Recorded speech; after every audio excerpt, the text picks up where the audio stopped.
I'm pleased to welcome Timothy Shriver this evening to discuss his new book, Fully Alive, a memoir that recounts his life-changing experiences with people who've achieved full and satisfying lives living with intellectual disabilities.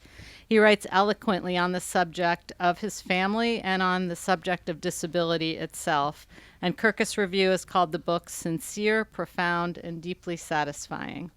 Shriver has been part of Special Olympics since 1996, and he currently serves as the group's chairman.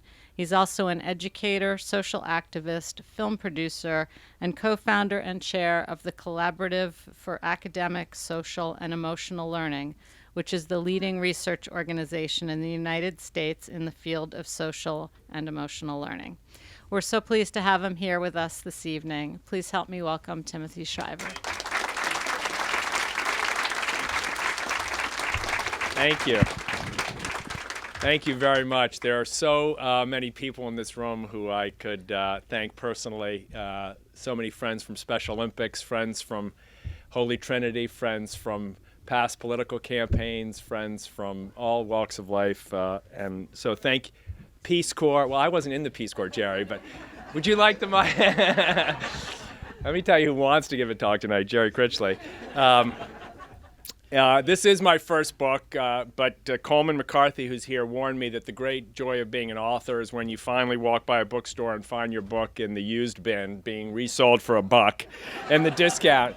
So the question isn't when, if that will happen. The only question is when. And I suspect with all you here, you'll stave off my bargain bin life as long as possible. So I thank you for that. I also want to, in a special way, recognize my wife, who's now disappeared, oh, there she is, and my daughter Caroline, who's here.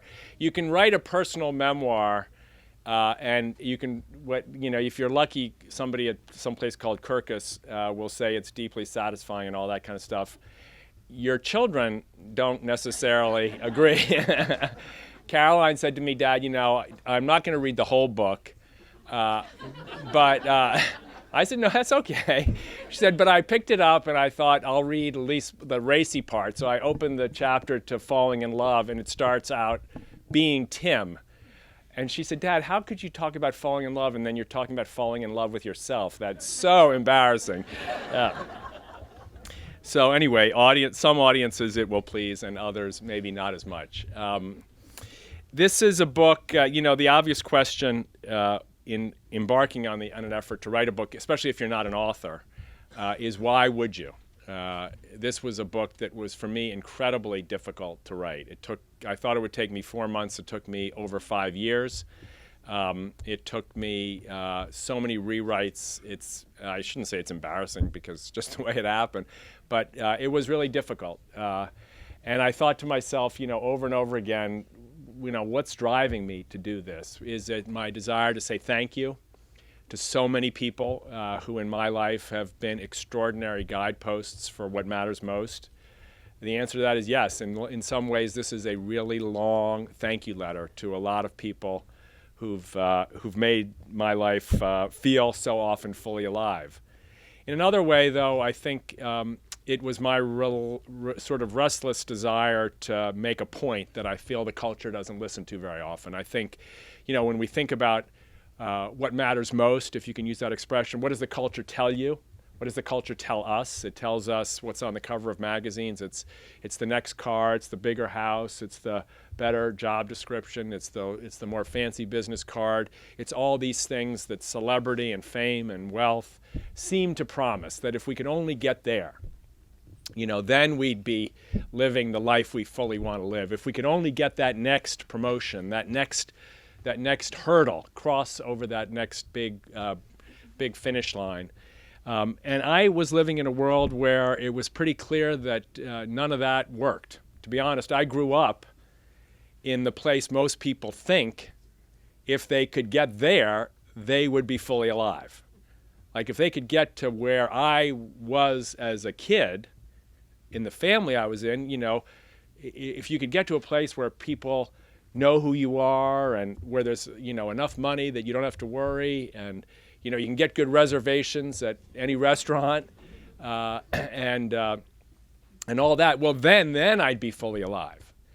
And to be honest, I knew from a very early age that none of that worked. One of my favorite stories from the Special Olympics movement, it's at the beginning of this book, took place in New Haven. In 1995, the Special Olympics movement has 80,000 events a year, and some of you are coaches here and athletes who participate here in Washington or Montgomery County. But we also have this big event once every 4 years. And in 1995, New Haven was chosen, and the Yale Bowl was the site of the opening ceremonies. And the Yale Bowl is old, worn down. It was built over 100 years ago, not well maintained. But down on that field were 6,000 people with intellectual challenges from all over the world. In some ways, you could say the poorest, most forgotten, most vulnerable people on earth gathered on the field at Yale Bowl. And this, for the first time, the President of the United States, Bill Clinton, agreed to come. And so we had to clear half of the parking lots. Marine One landed adjacent to Yale Bowl. The president was escorted in, but the security was very porous, the fencing weak and all that. So the Secret Service had to keep him at the top row of the stadium. He was going to address the athletes, but he couldn't go down to the stage. He couldn't go down on the field. He couldn't shake hands. He had to do it all remotely from the top row. Down on the field, there's 6,000 athletes. Every one of them has been given a single-use camera as a gift. There's enough people in here who remember the single-use camera. So the sponsor gave 6,000 of these cameras to every single athlete. I don't mention the sponsor because they dropped us right after the games. It was a yellow camera. They got theirs, right? They should have stuck with Special Olympics. They'd be in better shape now. Anyway, so all these athletes are down on the field, and a professional photographer's down there, people volunteering, helping out, cheering, screaming. Clinton now comes on the microphone. He's being projected on the Jumbotron, and the photographer sees a group of athletes, assumes they're from an African nation. Their colorful garb and, big, beautiful sort of dress-like costumes, and 6 or 8 or 10 of them there. And he looks over and he sees they're all trying to get a picture of the president, and they're standing there with their cameras up, and the lenses are all facing backwards on their noses. So the photographer realizes that these athletes have never used a camera before. They're coming from some place where they've never had a camera. So they're pushing the button and getting pictures of their noses, right? So he goes over, not knowing if they spoke English, and says to the athletes, you're trying to get a picture of the president. And the athlete sort of gestures, and he says, well, you've got to take the camera and turn it around, and then you look through this little viewfinder up here, and then you push the button, and you'll get a very good picture of the president.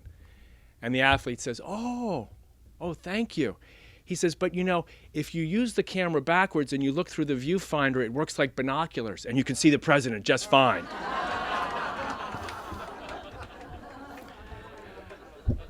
So, appearances are deceiving. Appearances are deceiving. What we think we see sometimes is not the truth. We judge books by their covers, and believe me, I fought a lot.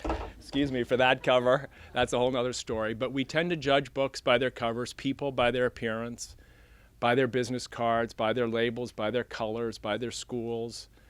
And it's so often not true, right? We know this at the level of our heart, but we still make the mistake over and over again. We still make the mistake of seeing the surface and assuming it's the heart. This book is my attempt to say, I want to find things, I want to find what's not deceiving. I want to find what's true. I don't think there's anybody in this room who isn't, in their own way, on the same search. So many of us feel, I think, like we're living the life we've got, but sometimes we feel like there's just something not quite there. There's something kind of holding us back. There's something else we could be doing.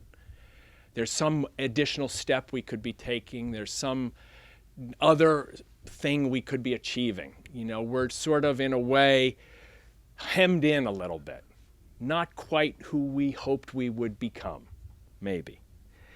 Something not fully alive. Because somehow we've been deceived, somehow we've become afraid, somehow we've given up, maybe, that what's really deep inside of us isn't possible to live out. And then we get to places where I found myself, places where almost nobody wants to be. really.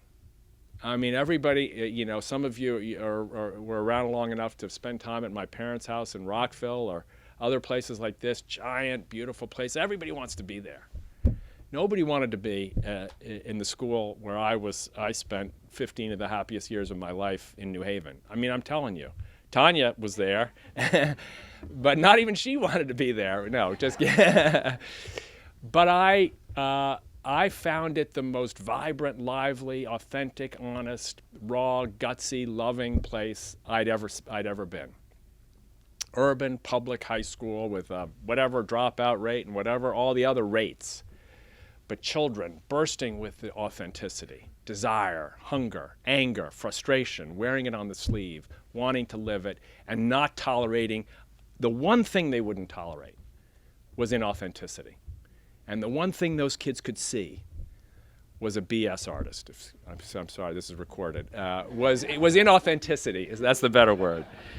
And so I tell the story in this book of finding those young people and them finding me, finding parts of me that weren't there authentically, finding the part of me that was trying too hard to be something I wasn't, finding the part of me that was trying to fix them.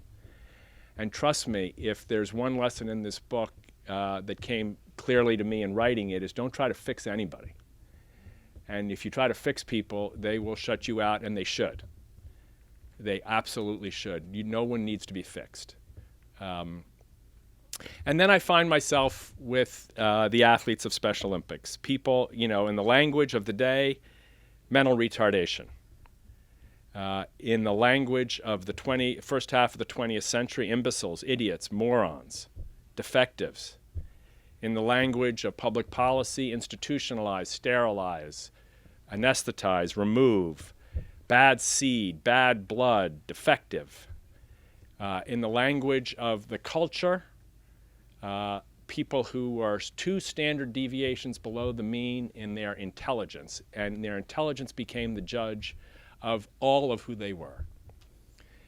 That was the era into which, as I dug back into my own story, my Aunt Rosemary was born, years before Oliver Wendell Holmes penned his famous decision, 3 generations of imbeciles are enough, which launched the massive forced sterilization program of people in American institutions, which launched the sterilization program which Nazi doctors studied in order to perfect it in the Holocaust, which launched the massive attempt to encourage mothers to allow newborn children to die after birth if they were identified as having a genetic disability. So there's a harsh world story out here about what the world does when it sees difference and can't tolerate it, when it's afraid of difference, when it's so different as to be unacceptable. My Aunt Rosemary grew up in a family that chose not to put her in an institution, tried desperately to help her, fix her, enable her to grow, enable her to go to school, find a convent, find a nun, find a tutor, find a doctor, trying over and over again to make it so that she could fit in, so that she wouldn't be different, so that she wouldn't be isolated, removed. Loved her to death, included her everywhere, and ultimately made my grandfather a choice that becomes the headline, but the real story is of a family, just like most of our families in this room. A family who had a child that wanted that child to be included, wanted that child to be successful, wanted that child to thrive, and tried everything they could to make that happen. Rosemary's legacy to her brothers who went into politics, to her sisters who went mostly into philanthropic work, in my view, was that she taught them from an early age that when their parents told them to look out for their sister, they didn't hear a duty or an ethical exhortation or a mandate. They heard love. They found themselves in places where they looked out for their sister, and it was beautiful. It was wonderful. I tell a story in here in the book of a conversation I had a few years ago before both my uncle and my mother went to heaven, to dinner one Sunday night, and I was thinking about the book, and I said to them, we're sitting there, just, completely informal Sunday night dinner. I said, do you either of you ever think of the effect Rosemary had on your life? Not on passing legislation or the ADA or disability rights or these kinds of things, but just on you as people. And, this was, to be honest, not an introspective family. It wasn't, my parents' generation wasn't given to self-analysis. Maybe that's a good thing. But my Uncle Ted looked up at me and he said, he kind of looked at me like, what the question is that? But he looked at me, he said, well, I remember one time, we were down in Palm Beach one year and we were there where all the young people were invited to a party in the daytime, and a Rosemary came, and I was there, and Jack was there, and I think Eunice, maybe you were there, and he says we were all talking and having such a good time, and I looked over and I saw Rosemary off by herself, sitting by the edge of the pool. And I look over and I look at Jack, and Jack's talking to all the pretty girls, and he gets up and he walks over and he leaves the party and he just goes over and he sits down next to Rosemary and he puts his legs in the pool. And the two of them were just there together. And he says, I'll never forget that. And then he's, give me some more white wine or something. So we went back to the old, the normal Teddy. But the story was for me a big clue. It was a clue that he at some point, and certainly his brother, who would, as someone said the other day, 25 years later be the President of the United States, and she who 25 years later would be in an institution, in a place of care, in a convent. He the most powerful, arguably, person on earth at that time. She among the most powerless people on earth at that time, had developed a bond, that he had known in that moment that probably it was more fun to sit over there next to the pool with Rosemary than it was to do anything else. I don't think he went over there because someone told him he ought to.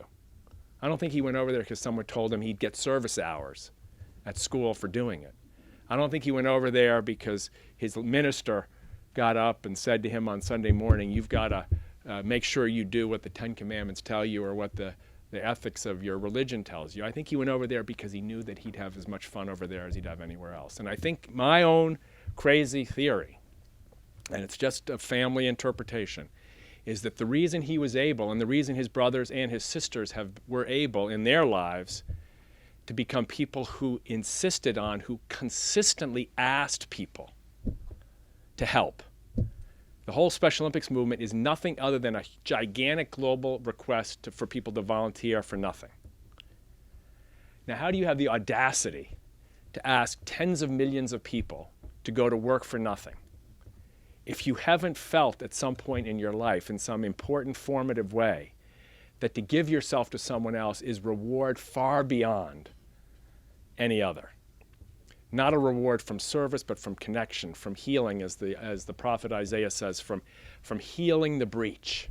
Service is a healing, is a connection of those who are different, those who are vulnerable, those who are weak, and those of us who think we're strong, powerful, or given, and we connect, and we find common ground, and we unify.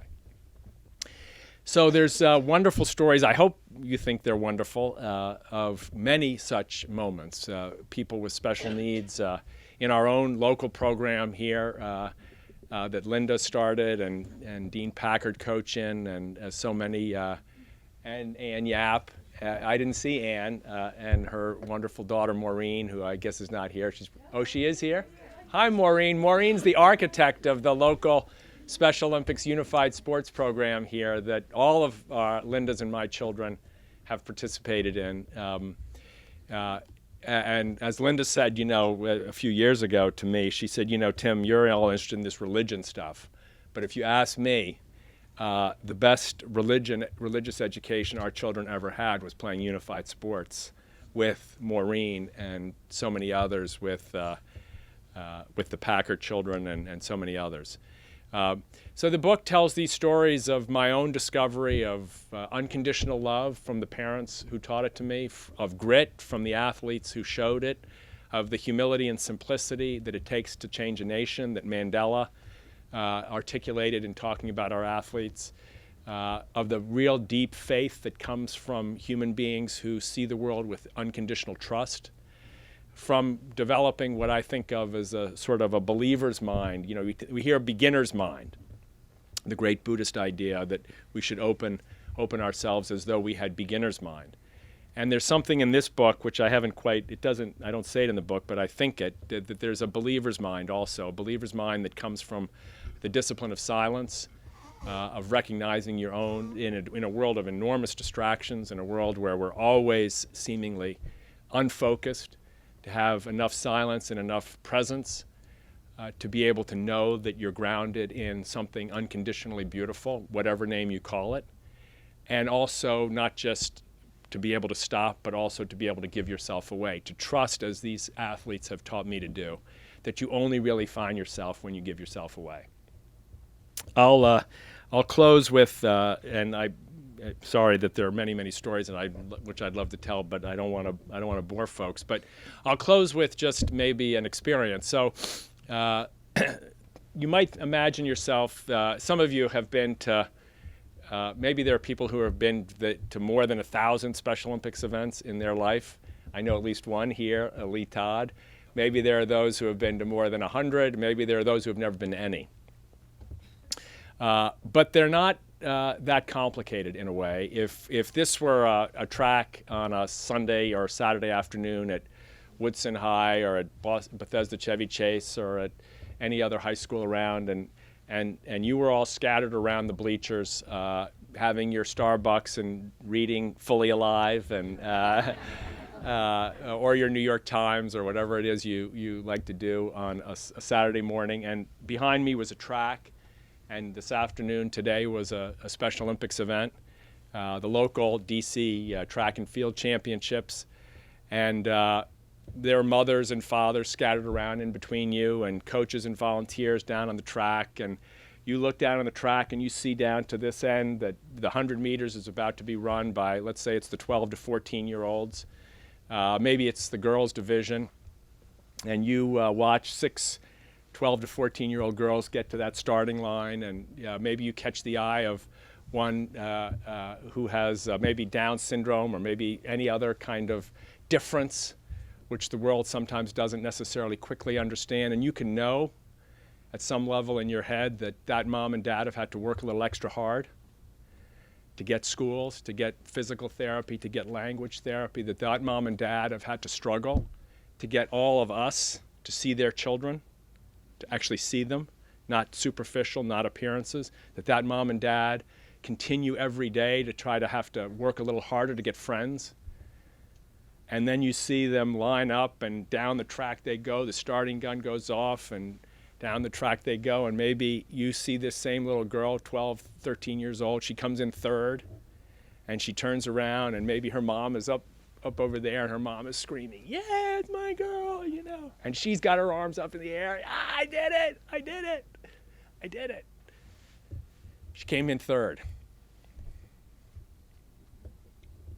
Arms up in the air. Does her mom love her any less than any other mom in this room or dad? Is she less Olympic than Carl Lewis? Is she less of a role model than Kobe Bryant? Is she any less of a hero than any politician that's downtown right now, conspiring about how they're going to lead the nation? Is she any less of a spiritual role model than anybody we'd find in churches or religious organizations in this neighborhood? In my experience, if I get the chance to get down on that track and introduce myself to that young lady, I find almost always something that I admire, that I want to be better at myself. A mom not too far from here, actually up at the diner about 2 years ago, I was sitting at breakfast with a mom with 3 boys, one at Goldman Sachs, one at Morgan Stanley, and one at home with severe disabilities, 22 years old, who lives at home, and she cares for her whole life. And she said to me at the end of breakfast, she said, anytime people ask me about my kids, I tell them about my son at Goldman Sachs, and then I tell them about my son at Morgan Stanley, and then I tell them about my son at home. And whenever I tell them about my son at home, they always say, I'm sorry. And she said, your job is to tell them to stop. This is a book about my attempt to capture the way that mom lives her life, because I don't think she's afraid of anything. I don't think she's afraid of anything. Nothing.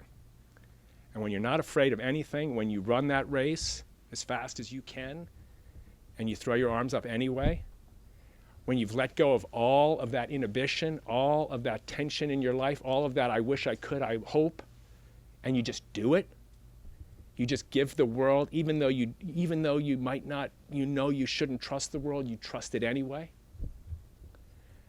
then you got a shot at walking around like this, even on the way to work.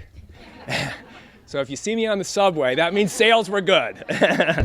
Thank you very much for listening.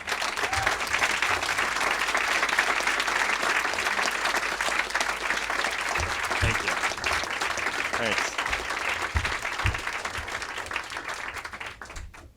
So I could go around this room and just ask questions of people in the room, or I could just say thank you to all the people. Not all of you are in the book, but many of you are. Coleman, I know you have an ornery question. You're going to challenge me. You're going to make me squirm. Do you know Coleman McCarthy, the great peace advocate, the great writer, Thank you, Tim. the great poverty gladiator, the great monk, contemplative?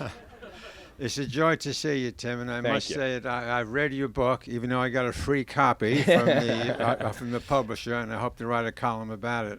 Thank you. But I don't want you to talk about it. It's just a joy to see you, Tim, and you know how much I loved your mother and father. But tell us a little bit about how you took over the head of the program. Was it easier as far as the transition went, working with your mother or working with your father? Give us a sense of how that... These people don't have an interest in that kind of stuff, Coleman. We'll talk afterwards about... So you're taking the Fifth Amendment, I think. No, well, the only interesting part of that, I think, is the issue about what happens in family-run organizations. Because, we're not the only family-run organization or family-founded one.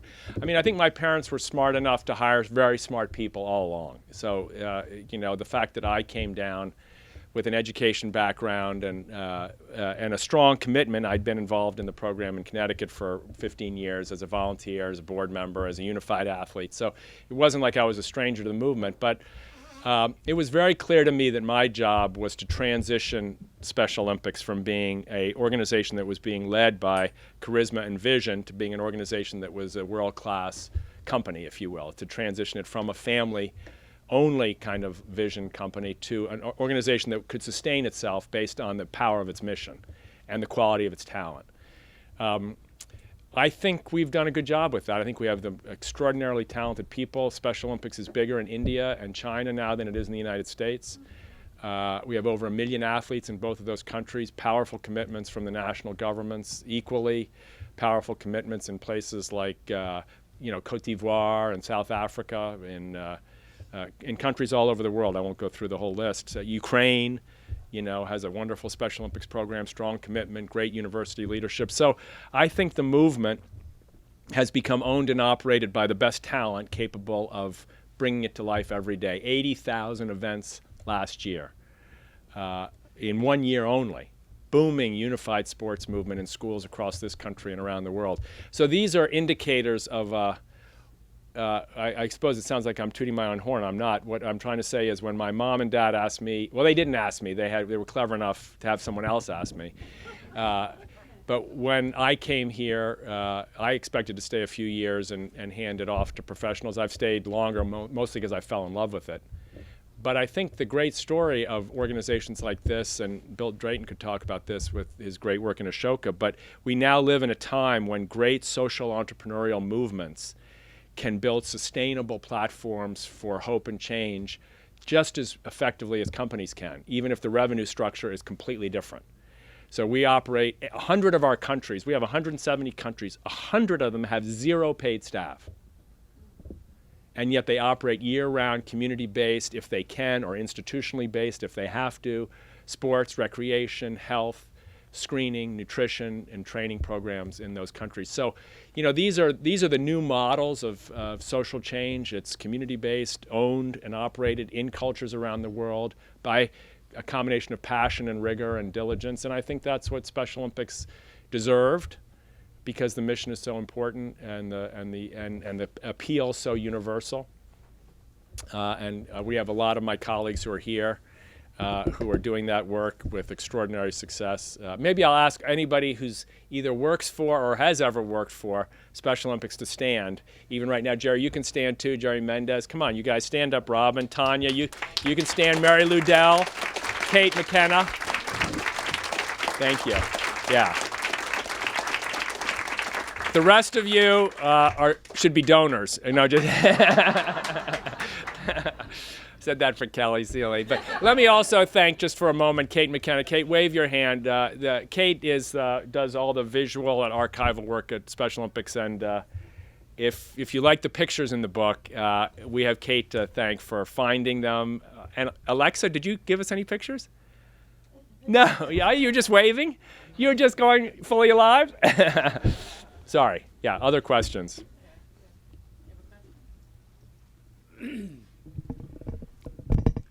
I'm going to take the liberty of changing the subject a little bit, but not too much. I think you would agree that if anybody is too pompous, they need to be brought down to earth. Yeah. Uh-oh. That's not a good opening for me. Yes, sir. Please. So, I would like to paint a little picture to you that tells this story in quite a different way, and it has to do with your father, Sergeant Shriver. Mm-hmm. I live next door to you. I didn't live next door to you. I worked next door to you at Christ Child Institute. The Shrivers were very good to the children that had these mental difficulties, letting them use their swimming pool for one thing. Anyway, to get on with the picture that I want to paint. It's going to include dogs. I know it. The dogs got away so many times at Christ Child. But this is the picture of your father, Sergeant Shriver, chasing up our driveway, running up our driveway, chasing a horse. I knew it was going to be an animal. I didn't think it was going to be a horse. Now get this. In his bathrobe.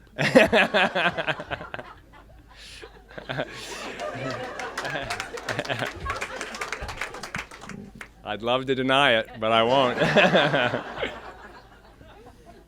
Yes, sir. Hi, Tim, thank you. Two things you said I reflected on. One about your childhood, and the other one about your daughter's comment on the chapter Love. Yes. It was about me. Yeah. It wasn't, frankly, just to be clear. The beginning was. The rest is about my wife. But anyway, sorry. Go ahead. Those have nothing to do with my question. Okay, good. I tease you. I'm wondering and assuming that physical movement has ignited a spiritual calling in you personally, and how that relates to your global purview of humanity as being all in one life. Yeah. And with our sedentary culture and who we're becoming as a society, we're not moving. Right. So. Yeah, so I think it's an interesting set of issues around physical movement. I mean, I'll give just maybe three very quick comments. First, I think in the Western culture, spirituality became divorced from the body for a long time, maybe through the biblical traditions or whatever, or maybe from the Enlightenment. But in the Eastern cultures, you see a huge emphasis on the prayers of the body. So, for instance, the huge raging popularity of yoga is not necessarily stimulated by people with religious instincts, but its traditions come from the use of the body as a vehicle for praise, for prayer. It's not spoken, it's acted. So I think, and there's some of this in the Western churches, in both Judaism and Christianity, but not very much. So I think the spirituality of the body is something we got to recover, like in a whole new way in cultures like ours. I mention that because I think in some ways things like sports have a certain underlying, now, big time sports where, Redskins hate Cowboys and, it's all about, that's not what I'm talking about, but the way in which we play with one another when we don't use our heads. Like if I say to you, let's shoot baskets, we don't have to talk. We pass, we bounce, I shoot, I miss, you rebound, and we laugh. And we don't have to go into a lot, but we all of a sudden develop a communication that's just driven by how we use our bodies. And I think in the world of the Special Olympics movement, one of the beautiful things that happens is people that might not be as good with expressing themselves in words are really good at expressing themselves physically. So this pose, for instance, that little girl that I tried to channel, this is an expression of who I am, right? This is a person who doesn't necessarily want to come up here and talk for a half an hour, but who can tell you a lot about the world just by how she runs her race, by how she uses her body. So I think, there's a whole problem, like even in schools, sports is on the side, or worse, sports is only for kids who are good. I mean, the tyranny of the way in which we think is automatically the way we think about sports. Like if you go to BCC and you want to play basketball and you're not one of the 15 best kids in the school, people will tell you you're not good enough. And you, in all likelihood, I haven't got this just exactly right, but most girls stop playing sports at 12 and never play sports again. Why? Because they're told they're not good enough. Boys, it's around 14. So if you think about when was the last time you played basketball, my guess is it's probably somewhere around 12 to 14, if you even played at all. Or any other sport, except for golf and tennis, the lifelong sports, which people typically pick up afterwards. Anyway, my point is we vastly underuse the educational power, the social, emotional power of play in the body. And we trivialize it as being unimportant. I think our children, Caroline growing up with Maureen and playing together basketball, I think she learned as much without any lesson plan, without any textbook. She learned as much about human difference, about human understanding, about fun. I have a story in the book about one of her older brothers saying that, when he goes to these events, he tells this, I think it was a wonderful story, because that's what I put in the book, but I was asking him, he was 12 years old at the time, Caroline's brother Sam, I said, are you really having a good time? And we were driving back from Catherine Thomas one Saturday morning on the 270 spur, it's in the middle of February, 9:30 a.m., freezing. I said, are you really enjoying this? Yeah, it's fine. I was like, no, seriously, are you really enjoying this? He says, yeah, I'm enjoying it. He doesn't want to talk. He's a 12-year-old boy, and his brother's sitting there. He's 14, the radio's blaring. Leave me alone. So I turn off the radio. He's like, Dad, come on. No, I'm asking you a question. What, are you really enjoying this, or are you just doing this because you're supposed to? And Sam, God bless him, says, oh. He goes, let me explain to you this way. He says, if you said to me we're going to Disney World, I would say, that's the best news possible. And then we'd get there. And I'm like, what is he talking about? We'd get there and we'd have so much fun. And then he says, and then it would be over. And it would suck. And he says, when we go to Special Olympics, it's like, that's the kind of fun that lasts. I'm like, Wow. Wow. and he's like, now turn the radio down, Dad. But you know, somewhere he intuited that in the play, fun that lasts. Think about it. I mean, what is in your life gives you fun that lasts? What in any of our lives gives us fun? He didn't use joy, happiness, you know, some elite idea of some, you know, big destination. Fun, but it lasts, as opposed to the quick, shrill, you know, sensationalized fun that fades quickly. In fact, sometimes, as he says, sucks when it's over because you just had a thrill and now it's over and now you got to go back to the same old. So I think we've got a whole big challenge to encourage all of us. I think we should all play more, really. I think, especially in a town like this, we could use it. Yes. Thank you. I'm a Lebanese American, Wonderful. so originally an Arab woman. Uh-huh. When I came to this country in 1977. We have a good program in Lebanon, by the way. Special Olympics That's Lebanon is one of wonderful. our strongest in the Middle East. Wonderful, But anyway. thank you.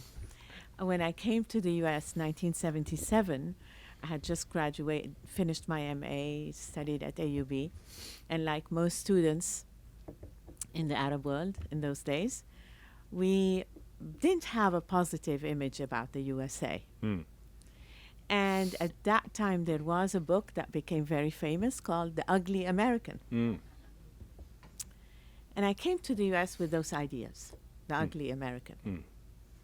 And I got to know Warren Wiggins, who worked with your father, Sergeant Shriver, Mm-hmm.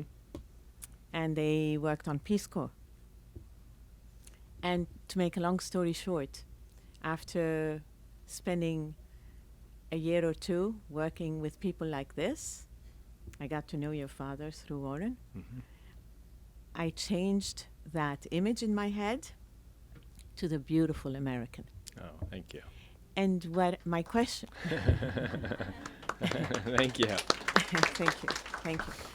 My question to you, as with your two roles. What went wrong, right? No.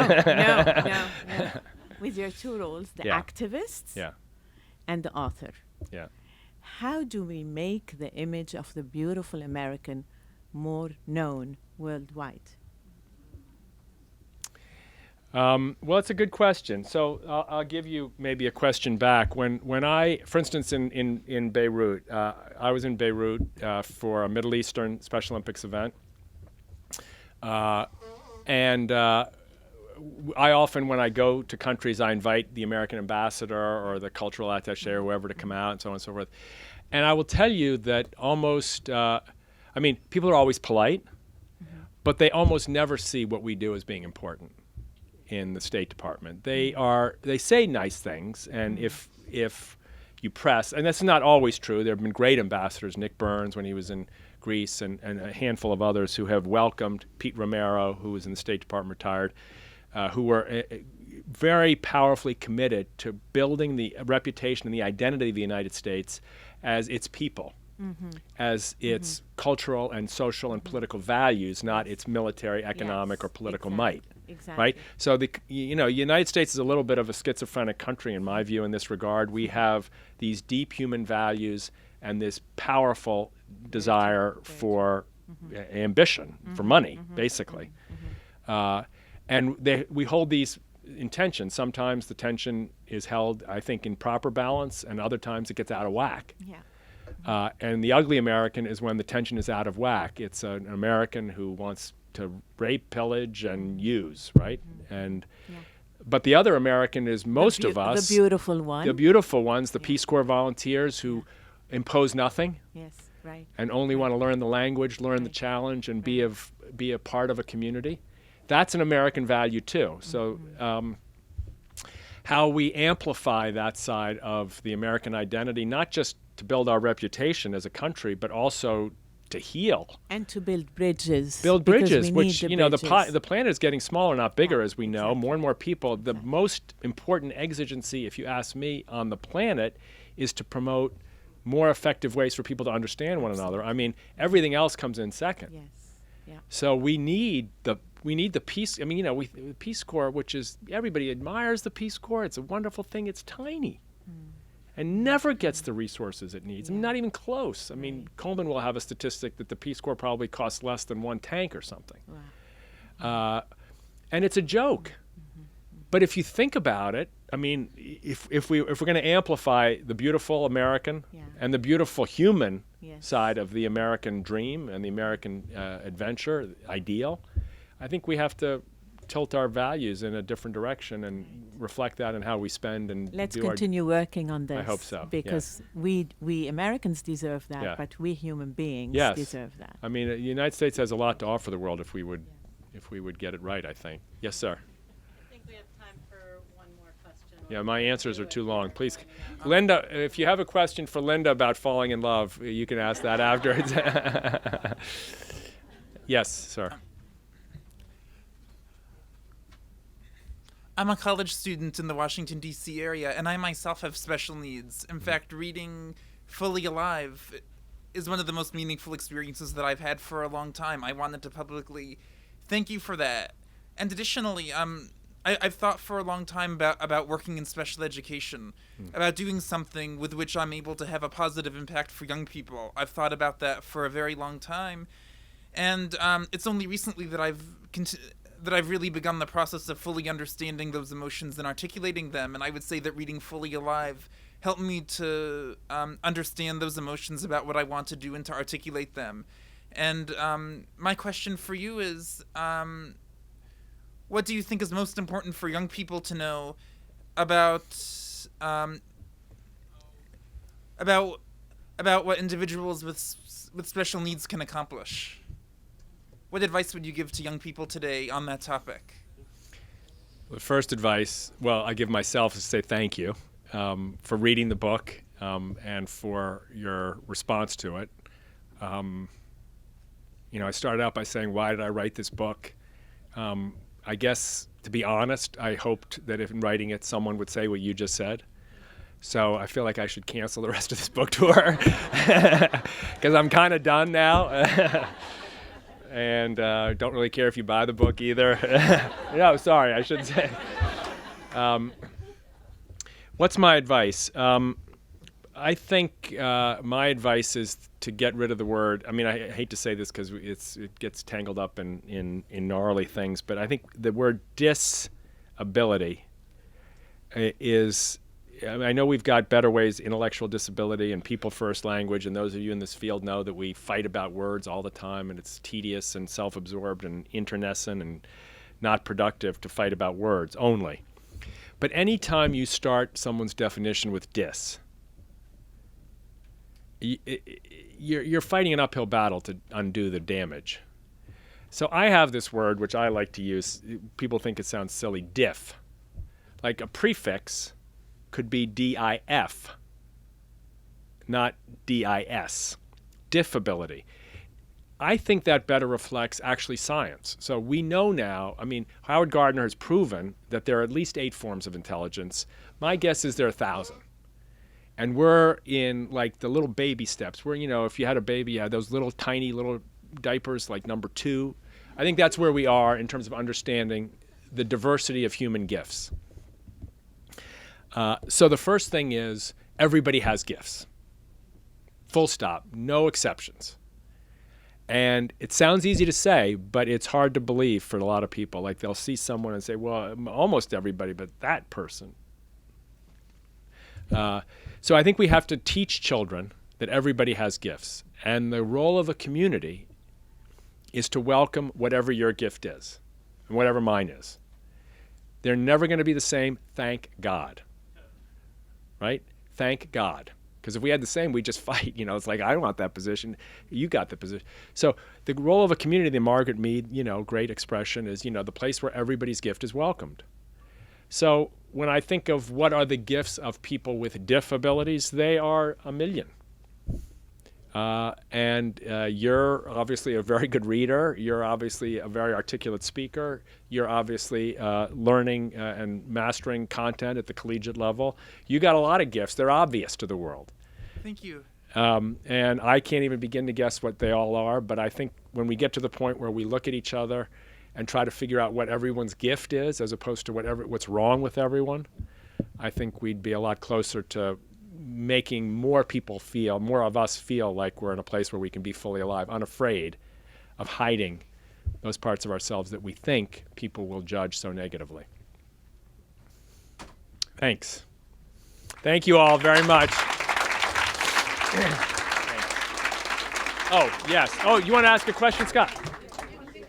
No. Of course we can stay. Who's going to leave? Who's going to leave for your question? I want to say thank you for writing the book. As for me who have Down syndrome, I just need to ask you, what are the challenges people with disabilities face today, and how we can overcome them? So I should ask you that, because can I ask you? Okay. So what do you think the challenges are that people with Down syndrome face today? How about the R word? Okay. So can you say a little more? When using the word, people with disabilities are different. But right now, I'm asking you. Okay.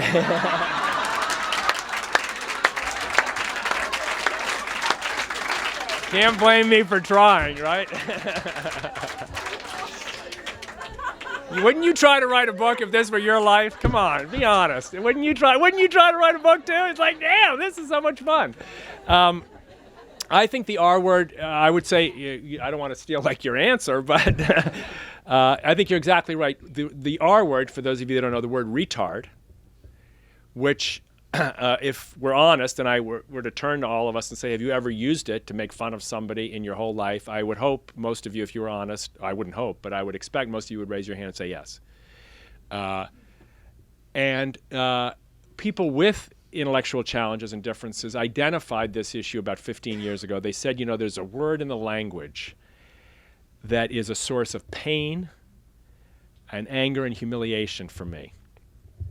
And this was when the words mental retardation were still in the medical books and still in the federal statutes. That's only changed 2 years ago. And they, together with Caroline's older brother Timbo and Caroline and others, and Soren Palumbo, a great activist, launched, and Eddie Barbanel, an actor with Down syndrome, launched this thing called Spread the Word to End the Word. And the goal was to go out to college campuses and high school campuses and go on the internet and social media and challenge people to check their use of the word retard, even when they're not saying it to someone who has a disability. Why? Because it was a carrier of the stigma. It was a carrier, as Frank Stevens said. When you say it to someone else, what you're saying is someone who's like that is stupid, clumsy, and useless. And what you're saying is they're like me, and I'm not those things. So I think the long answer is that the biggest problem we still face is negative attitudes that say that a person with Down syndrome can't do all these things, doesn't have these things to offer. And the more we can hear your voice and see your face and understand your story and listen to your heart and your skills and your capacity to contribute and make a difference, the more we can end that age-old, to be honest with you, it's lasted for thousands and thousands of years. I captured that a little bit in the book. It's time it ends. And I have another question. Okay. As a person with a disability, do you think people with disabilities could write the same book as you? Yes, absolutely. I'm waiting for the Up syndrome book instead of the Down syndrome book. I even sort of noted in the back of the book that I hope if anything, I hope one thing this book would do would inspire people to tell their own stories, because there are so many big heart stories in communities of people who have been pushed to the side. And we always think of them, whatever we think of them, people who are homeless, it's so sad, pitiful, terrible. That's not the way the great religious traditions really define vulnerability. They define it as a source of strength. There's a beautiful section in St. Paul's letters that God chose the weak to shame the proud. To shame the proud. Bring them down from their perch. Put them in their bathrobes and have them chase or no. I think if we really internalized the gifts that people have when they've had to struggle, the great story. If you think about almost every fairy tale, it's like the ugly duckling, or Rudolph. He was the one that nobody wanted, and now he's leading the charge. There's something deeply human about identifying with the vulnerable person, but we're so scared of it when we open ourselves to it. And we get your book, which I hope will be the next book that come out here. And I know Politics and Prose will give you a huge party, and I can't wait. Thank you all very much.